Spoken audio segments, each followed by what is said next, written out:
Mercedes-Benz for $30,000? That sounds too good to be true, you say. Well, today I'm driving the 2015 CLA250. Let's take a look and see if it's worthy of that coveted three-pointed star on the nose.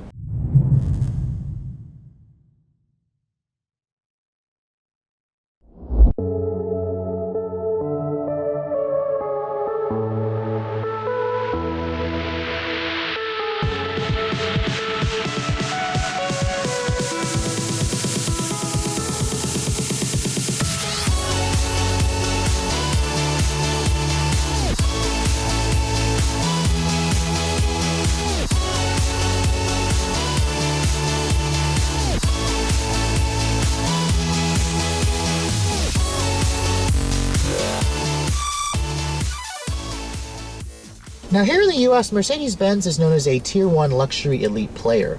Now that's quite a big reputation for the brand to uphold, so when the company introduced the CLA last year, it raised a lot of question marks, especially for the Mercedes-Benz faithful.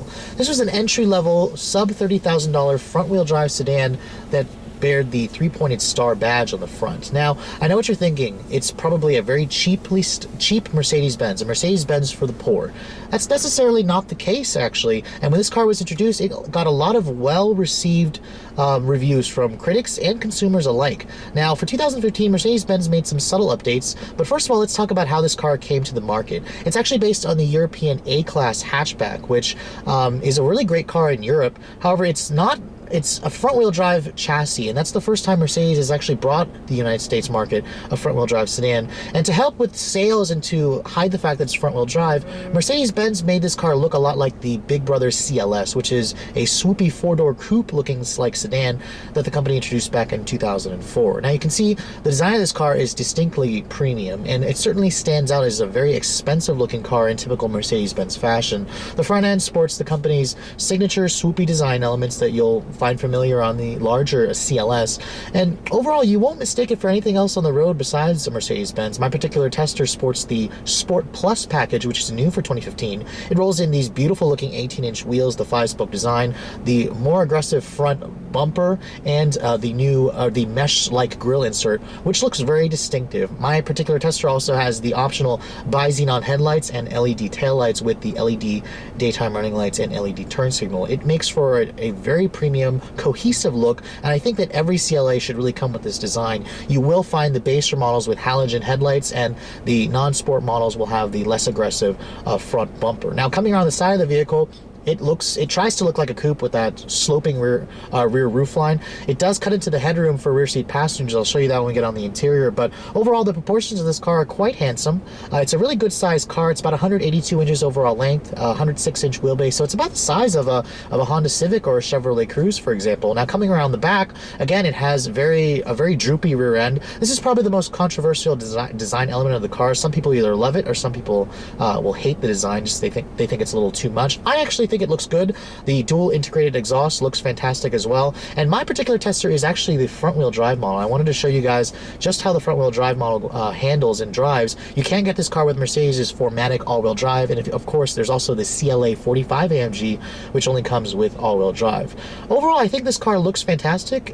It's a question mark whether it'll age well or not, but I think it certainly stands out in a class that tends to be a little bit more on the conservative side, especially if you look at Audi's A3. But for now, let's take a look at the interior and see if that theme carries on.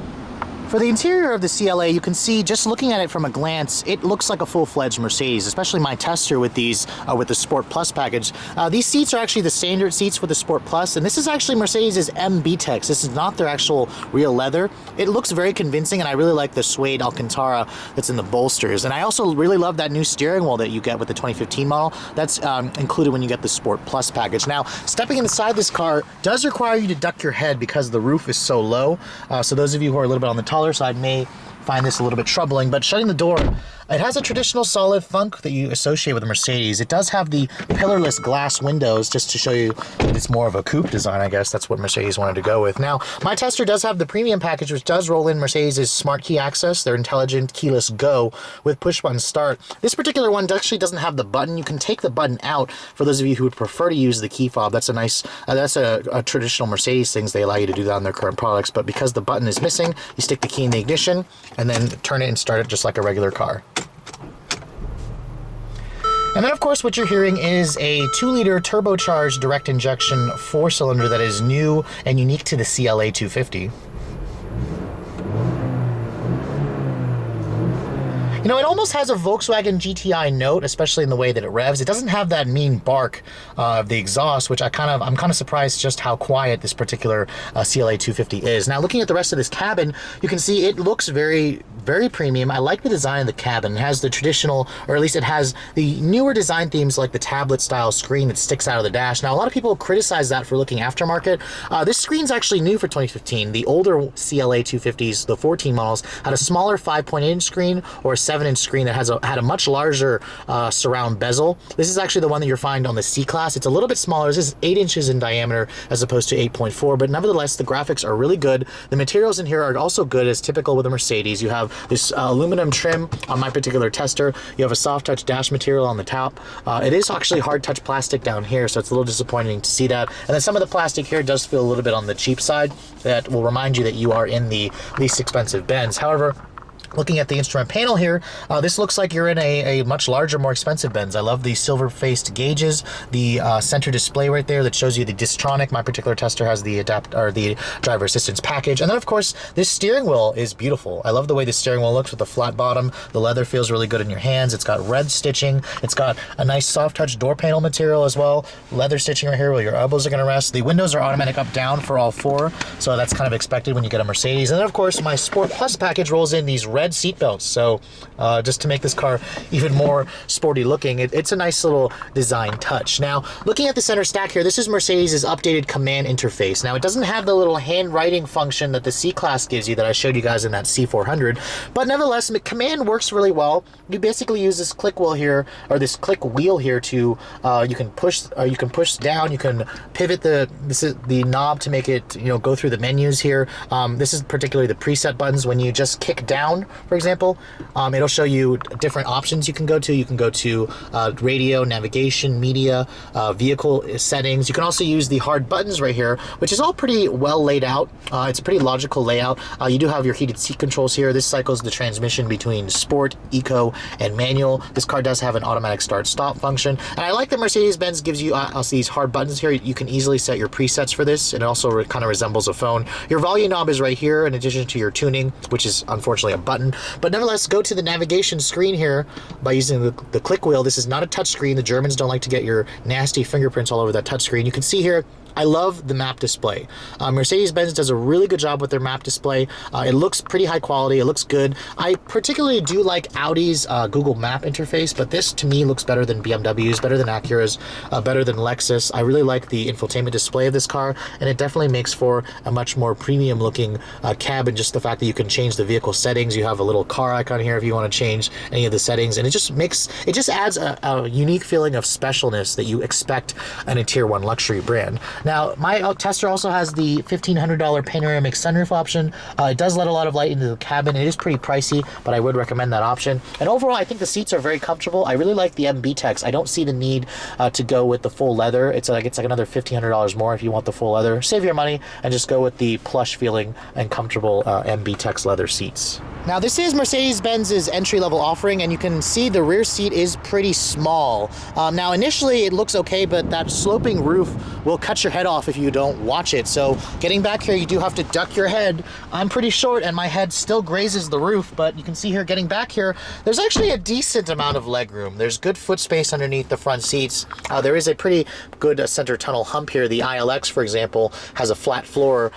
There is vents back here, so it's nice that Mercedes-Benz gives you that. And then, of course, there is a nice armrest right here with some cup holders, dual cup holders, but not very much in terms of storage. The door panel materials here are soft touch, and as well as the armrest, but there you can see no map pockets, but overall the back seat is good for smaller adults or children on shorter trips. Now, the trunk capacity of the CLA250 is actually on the larger side for the class if you're comparing the numbers. You're looking at about 13.3 cubic feet of space, which is about 0.5 cubic feet more than the Audi A3, the Acura ILX. The opening is on the small side because of that design with the sloping rear end, but you can see here the seats do fold down 60/40. Looking underneath the floorboard, you do not get a spare tire. Instead, you do have run flat tires on this car, so you will have like a fix-a-flat or air compressor if you need to, but overall the trunk capacity is not bad.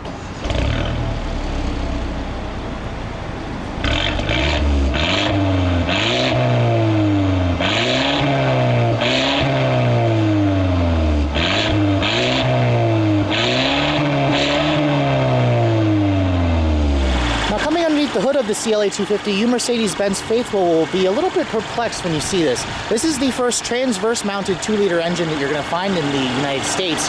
Now, it is a turbocharged direct injection engine, and it makes decent numbers, 208 horsepower and 258 pound-feet of torque. Now, my particular tester is front-wheel drive, and it goes through a 7-speed dual-clutch transmission. This is of Mercedes' own design.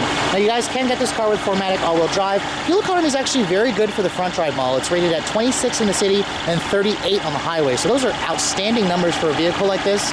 And it does run on premium gas, but let's get on the road and see how all this works together, shall we?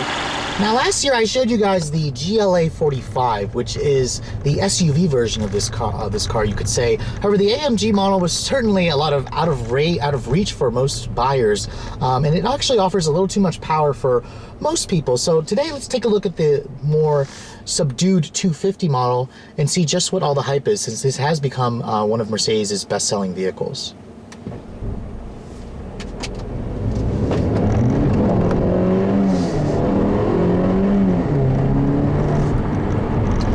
Now, even though this 4-cylinder engine puts out pretty modest 208 horsepower, this car's pretty quick, actually. Most of the 0 to 60 times you're going to find are in the mid 6-second range, and the car really takes off and goes. Now, this is my first time driving the front-wheel drive version, so I'm going to do another acceleration run and see if I can feel a little bit of torque steer in the steering wheel when you put your foot down.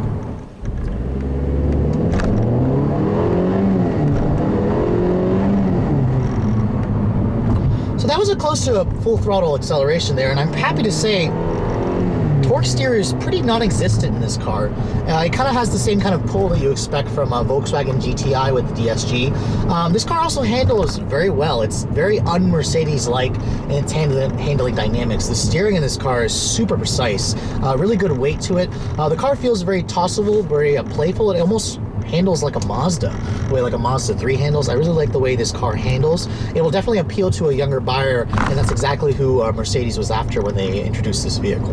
Now, driving the CLA250 normally, you expect a Mercedes to behave a certain way. You expect it to have a very quiet interior, you expect it to have a very plush ride, and this is where the CLA250 might disappoint you if you're a Mercedes-Benz faithful. There's a fair amount of noise in here. I hear a lot of road and tire noise. The engine's pretty quiet. It's actually too quiet. I'd rather hear more of an exhaust noise, but really I'm just hearing a lot of road noise, and that's kind of unacceptable for a vehicle with a Mercedes badge. But you have to keep in mind that a lot of vehicles in this class are pretty loud.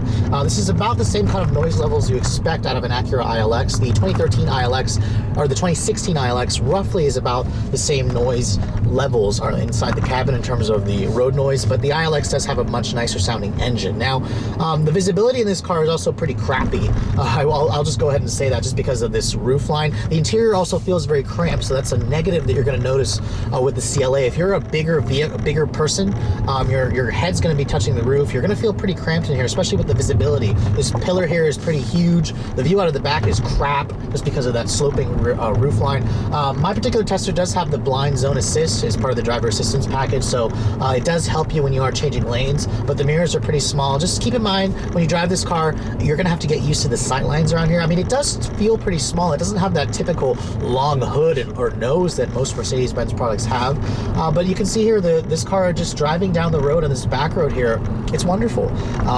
It doesn't feel like a floaty old person Benz that I'm used to, and this car definitely appeals to the younger buyer like myself, for example.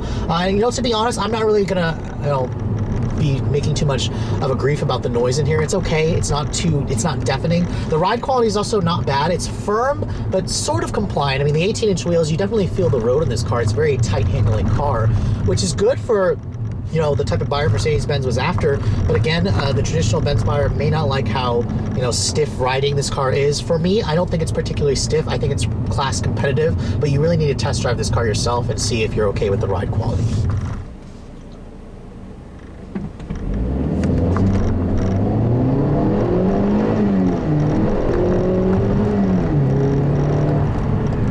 Now, I had a lot of fun showing you guys that CLA-45 AMG, but I'm happy to say the 250 actually accelerates pretty well. It definitely feels like a mid 6-second car, and it accelerates with authority, and most buyers are going to think this car is quick. What really is my only deterrent with this car is the transmission again. The 7-speed dual clutch, while it is a Mercedes in-house design, is really slow to shift, and it just doesn't have that rapid-fire aggressiveness that you get with an Audi dual clutch, or even Acura ILX's new 8-speed dual clutch is a much better performing transmission than this 7-speed in this CLA. So I'm really disappointed with the transmission responses in this car. I think Mercedes really needs to work on elevating this car just to give it that sportier feel that most of the buyers are going to demand.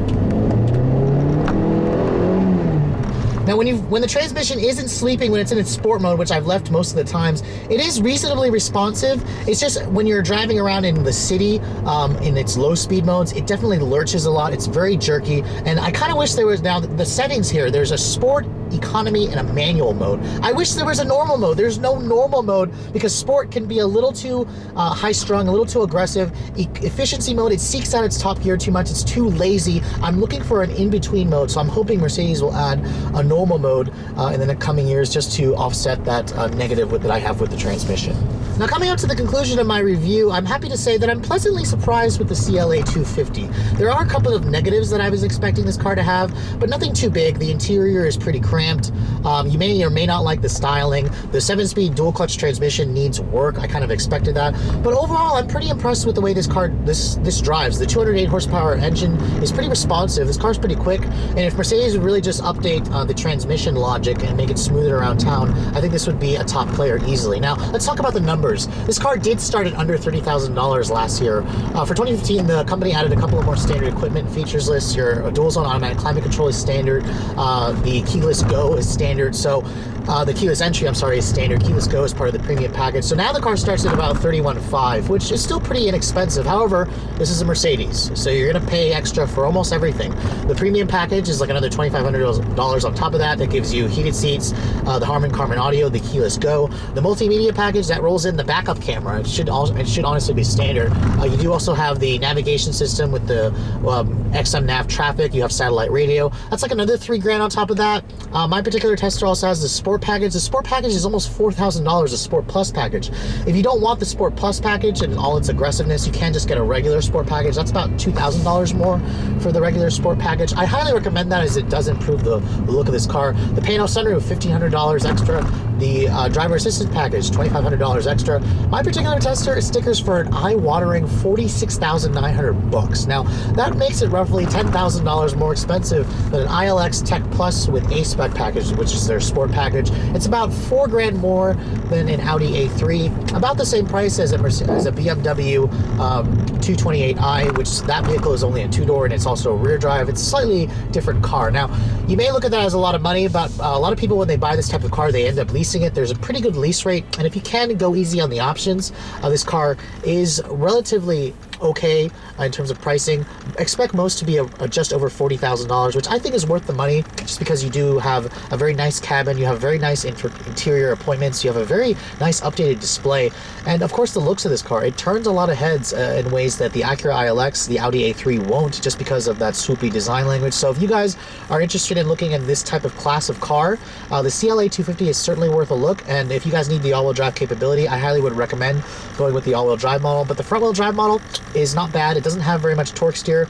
Actually, it doesn't have any torque steer at all. And of course, the fuel economy is much better when you go with the front-wheel drive model. Anyways, hope you guys have enjoyed my overview of this 2015 Mercedes-Benz CLA250. If you're in the market for this class of vehicle, make sure you check out the Mercedes as well. Just know that you will be paying a little bit more to get this most stylish vehicle in the class. If you guys are looking to also see the latest cars I'm testing, make sure you follow me on Instagram, like us on Facebook, subscribe to the YouTube channel so I can keep giving you guys more of these reviews. Thanks so much for watching, guys. I'll catch you all in the next video.